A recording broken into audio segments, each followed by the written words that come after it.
everything we do would remain at the level of twiddling of the thumb unless there is this capacity to give it a form. And now, this also translates, listen attentively, to everything you do. Everything you do. So at first it seems like form is only given to that what, let's say, worthy of giving a form. But I've realized already, quite early on, that there are certain things that one goes through tremendous pain because that has to be like that. It has to be given a form.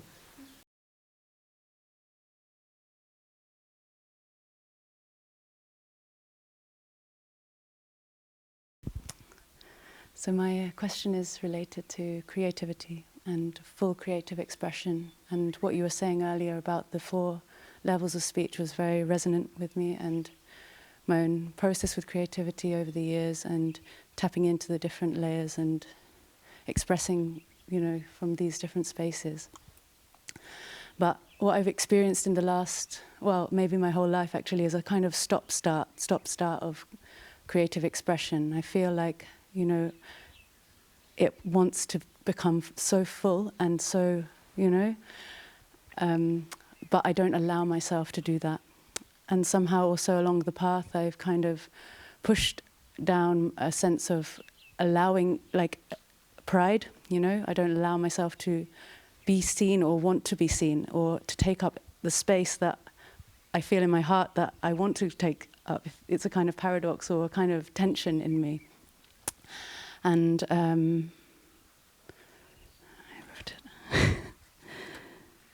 yeah, I feel, because it feels like the engine is on, but I don't have a direction.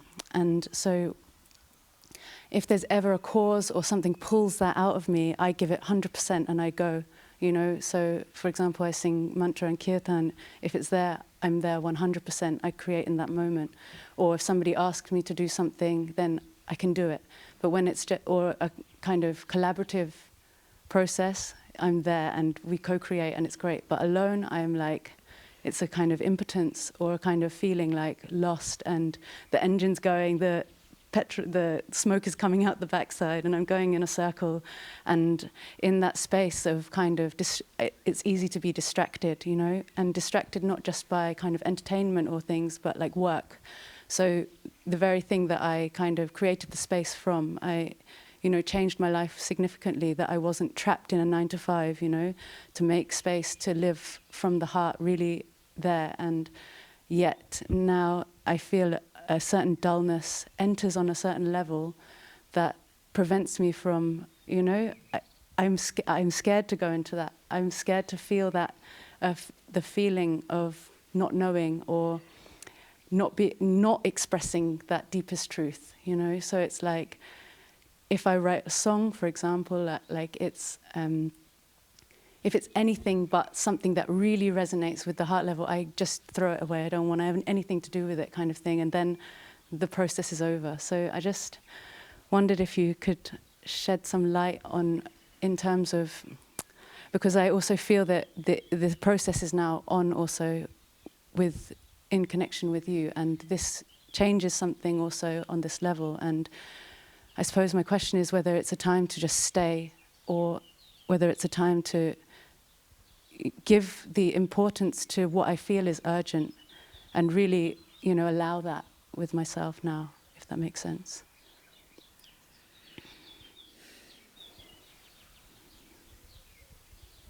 So if you were to simplify this now, right, and I understand that it had to have these layers to which you spoke now, but if you were to simplify, if I would ask you to simplify it, so where's the dilemma, darling? Like, if I were to ask you, so, where's the predicament? So what area, what is exactly the predicament here? I suppose it's like I feel like I need permission to, Is the dilemma in being creative on your own when nobody stimulates, encourages you, when you are not let's say, in that team spirit, where you have to rise, Yeah, right? That kind of being solo exactly. versus being in a band, Yeah, yeah, where it is already, as it were, well, I have to do my part. So if this is the dilemma, how do I allow my self-expression in, let's say, circumstances when nobody would encourage me, no one will tell me, get up, do this, like express yourself, because it's not something that is required in a group. It's not something that is encouraged. So this dilemma belongs to absolutely all yeah, creators, all. There are collaborative, of course, associations and liaisons when we get together for the purpose to co-create something.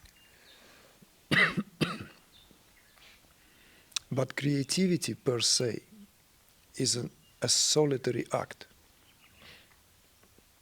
completely and utterly solitary act. So let's maybe give this a little bit of, so there is, excuse me, a great understanding of what creativity really is, maybe both in terms of its universality, in terms of universal provenance of all creativity, versus creativity spoken in terms of that purely human enterprise, human activity, right? So if we are leaning towards this very, very hardcore, non-dual understanding, right? There's no human creativity per se. There's no such thing, like all creativity springs forth. It's like, for example, a woman can claim her own motherhood to be of her own, right? She would not be wrong. But also, one could hold this, well, that is the language of the nature. So millions and millions of women before you, darling, have done that. It is nature does the job. So sometimes actually it's very helpful for many women in psychological terms to go through first childbirth giving. Because the first childbirth giving has this aspect of, am I going to rise to the, and the first thing is being said usually by anyone who happens to be like a group, a class, nothing really sophisticated, just women get together. The first thing would be told to a woman, as many of you know, who had children, is that millions of women have done this before you, darling. You're not the first and not the last. Everything will be all right, the kind of thing, you see? So it takes off that pressure. Am I going to be, right? Am I actually able to? Am I here to do this? This is just one example to give, but I want to give this example to come back to it in a moment. So this creative process, if we are to give it an understanding of where creativity springs forth from, then it's the very property of consciousness. It's a property of consciousness, just as if we are to speak in purely esoteric terms, using that language, this yogic language, right? This emission. Consciousness emits out of itself, out of its own plentitude. That term even, right, in that yogic vocabulary so widely spread, the Bindu Visarga, I'm sure you're familiar with that term, right? Bindu Visarga. No? Okay, well, where is Ralph? I'm going to tell him off now. Bindu Visarga, right? It's a part of the vocabulary, right? It's that point of origination. Bindu Visarga. It's the place, a dot, a single spot out of which everything proceeds, out of which everything comes into being, and into which everything is reabsorbed. It is associated also with pranav, the sound of the audible manifestation of the divine, right? As the scriptures go, right? The Godhead, right, is of the nature of pranav. It's a Satchitananda. So we can speak in these terms, but if we are to avoid somehow or leave these terms alone and speak in the plain English, let's say, plain language, then creativity is not ours, although it's our birthright. So this paradox that creativity doesn't belong to us as something to which we adhere to, or something which we need to rise to. It's a natural state of affairs. In fact, it's as natural as everything that we not do. It's automatic, just as so many other activities. So many other activities. But the interesting thing here is that when creativity here becomes a conscious form of self-expression. So this is we're touching up on a very interesting concept, where something which otherwise natural state, a state, what is it? I'm open. I'm in that state. It's a state of, let's say, at once, state of least excitation, right? This, speaking of laws of physics, that I'm in that state of equipoise.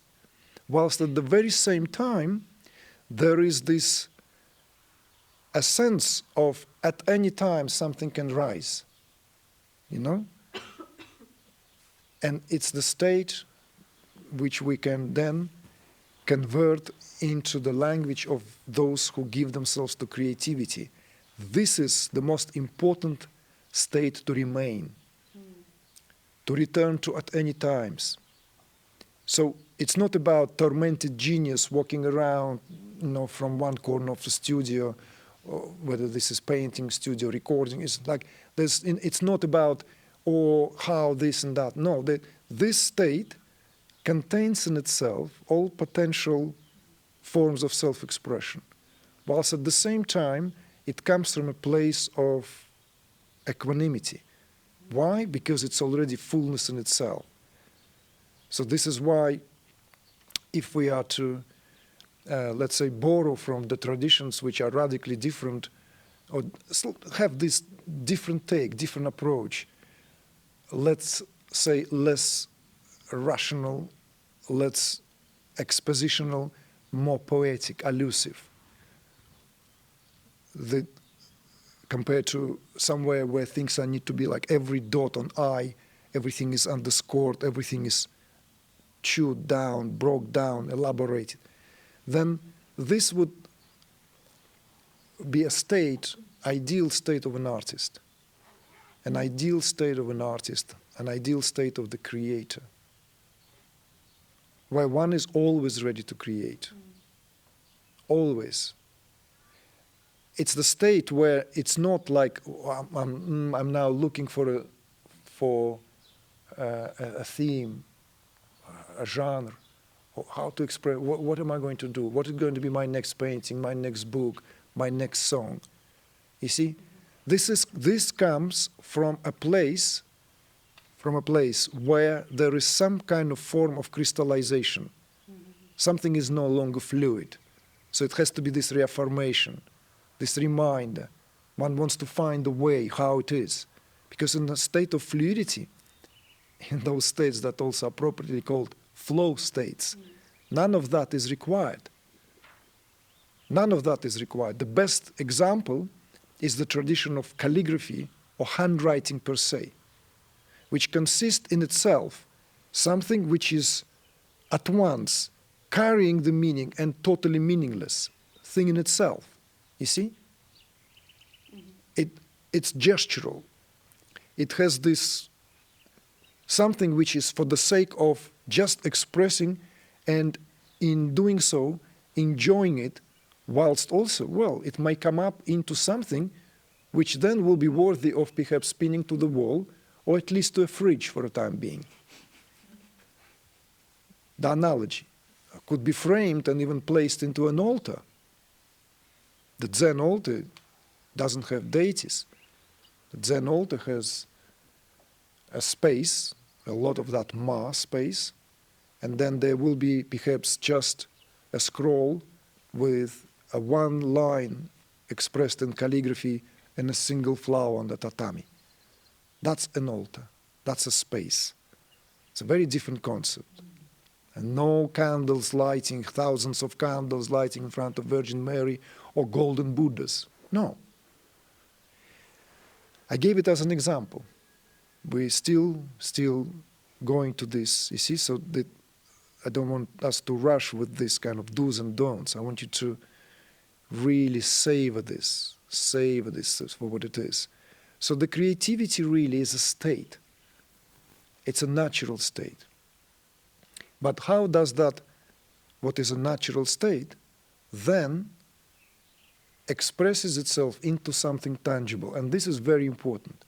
This is what distinguishes artists from those who will twiddle their thumb all their life and never experience the fruit of their actions, which will give one tremendous joy. Tremendous joy, you see, is that follow up with a form. It has to take a form. It needs to be given a form, some form, whatever that form is. This also proceeds in exactly the same manner, in exactly the same way, with everything that is created. The form is given out of that state of plenitude. That plenitude is poured out of itself into that what then we called this world.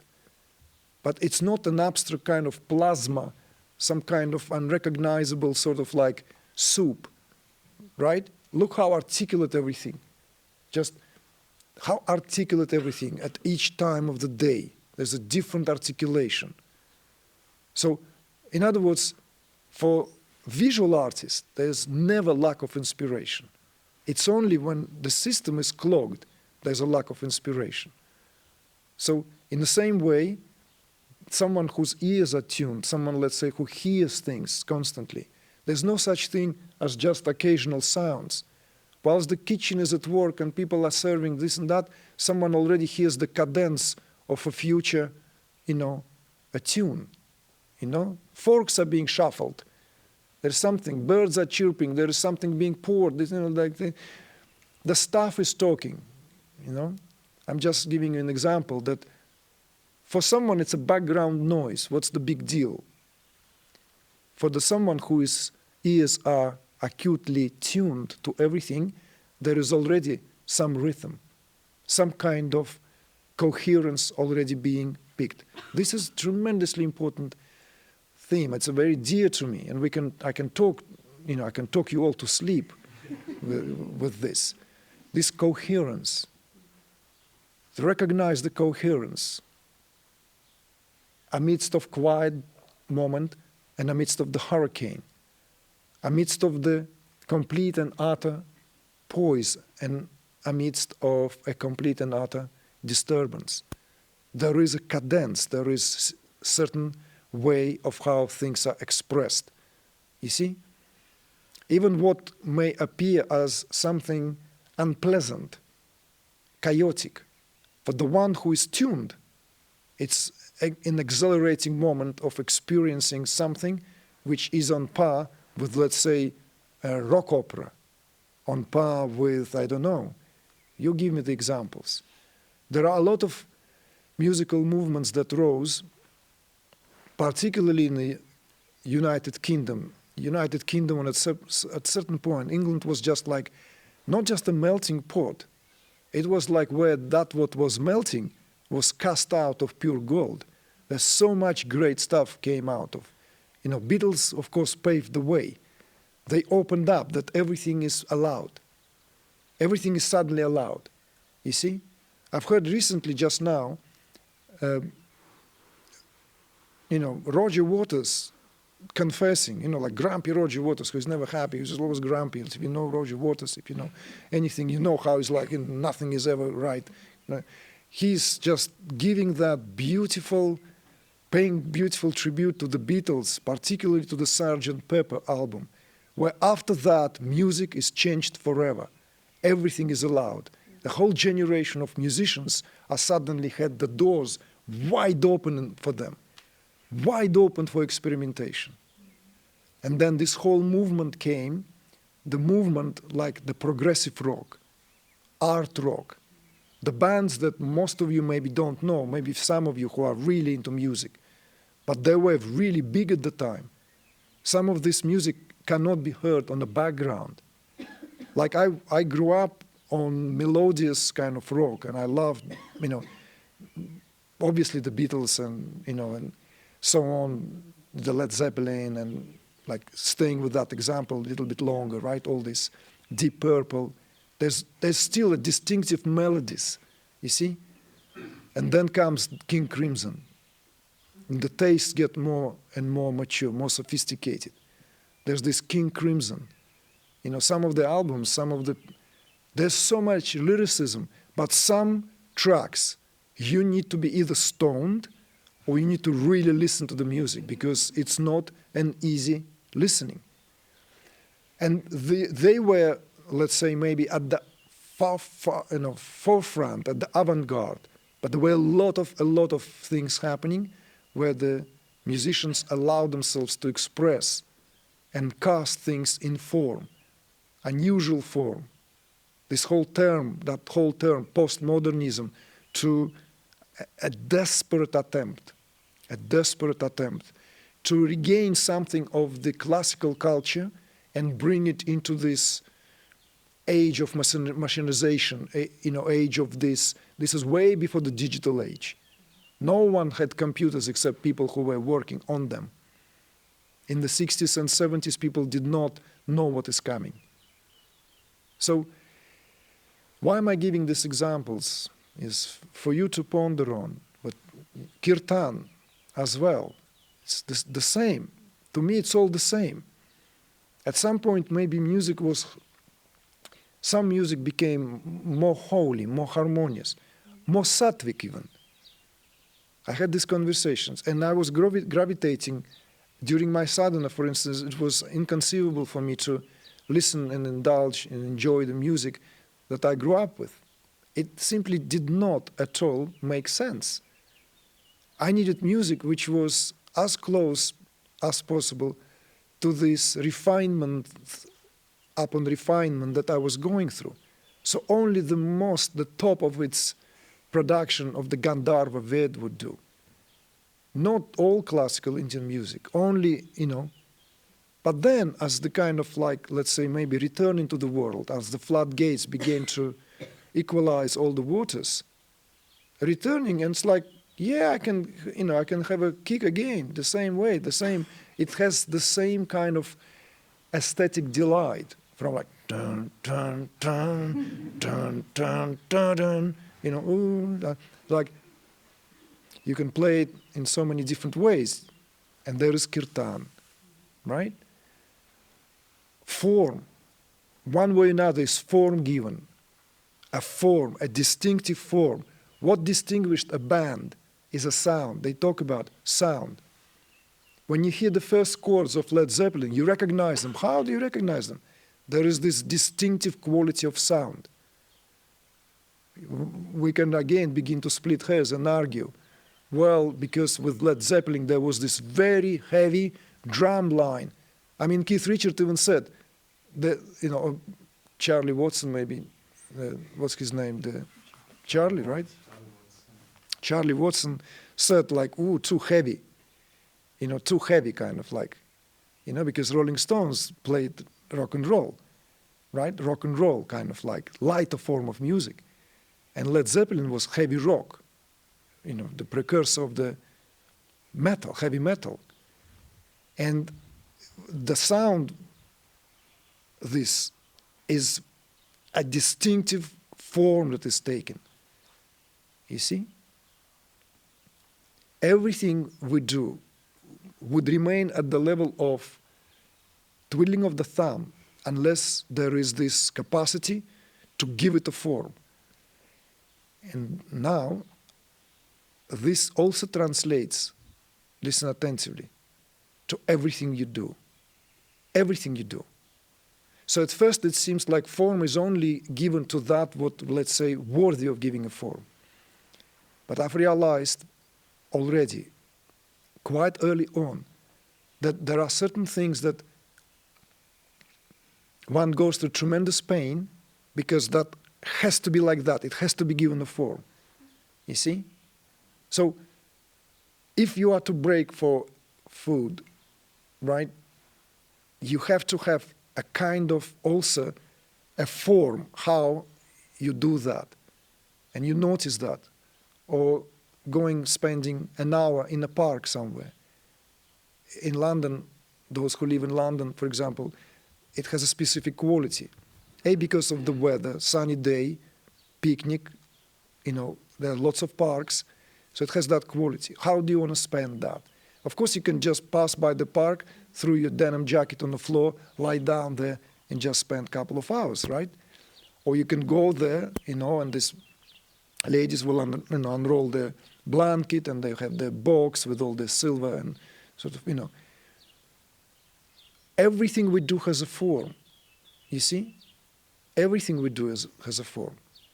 I mean, I give this many examples. I think I'm in danger of giving away too much of my personal life. But when I do my kitchen duty, I have my own pair of favorite gloves, my own pair of favorite washing gloves. Because it's not something that I take like, okay, dirty, let's me. No, to me, I'm going to be here probably for at least 30 plus minutes, maybe longer, because, cleaning after lunch and dinner of, 5 members of family, 3 of them kids, is not really just a washing after yourself like a cup of tea with a little plate of biscuit, So I even have a picture. This is totally going off rails.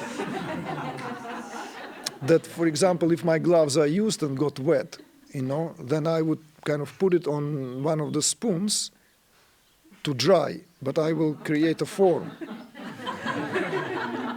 The glove kind of takes a natural form of like, and the kids know that, like, daddy mean business, like, get your own pair of gloves.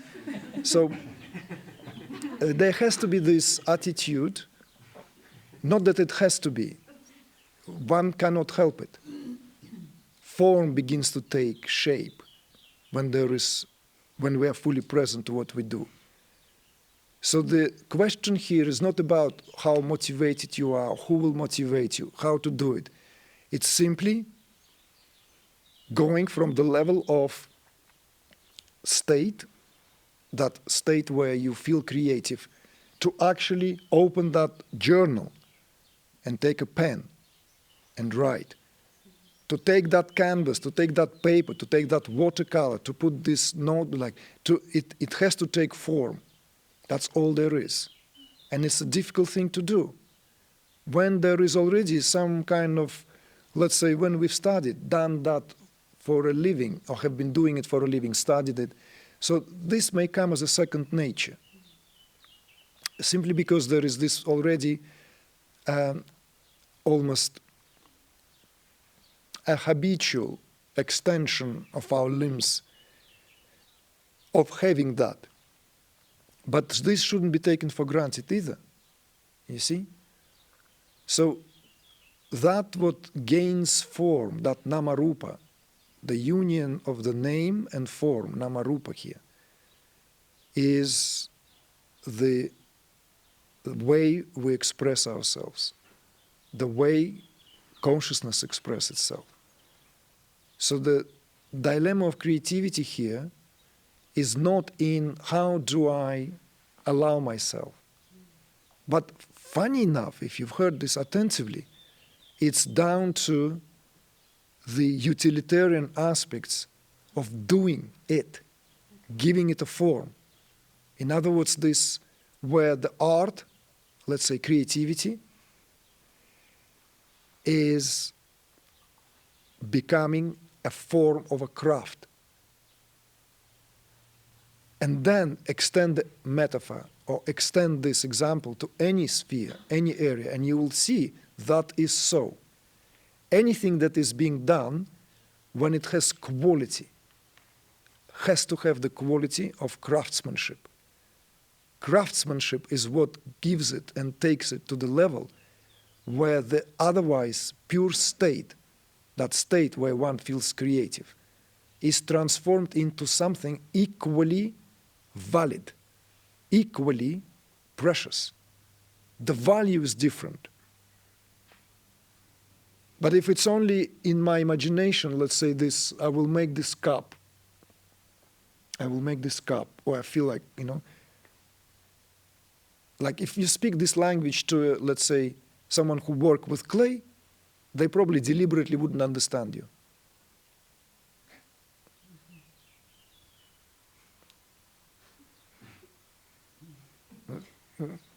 Like, I have my hands, and it's all in the hands with clay.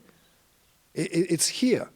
It's not, man, like, I love your ceramic collection. I'm also thinking, second year, I want to come up with these amazing, amazing cups. Amazing, like, like this, like. No, you cannot think about how you will make cups. So certain traditional crafts are like that. You only can think whilst you're making something.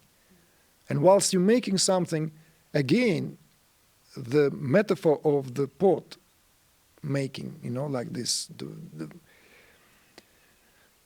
the ceramic, that wheel, whether this is automated or animated with your own foot there, it is born out of an act, tangibly born out of an act, in direct contact with clay, hands and clay.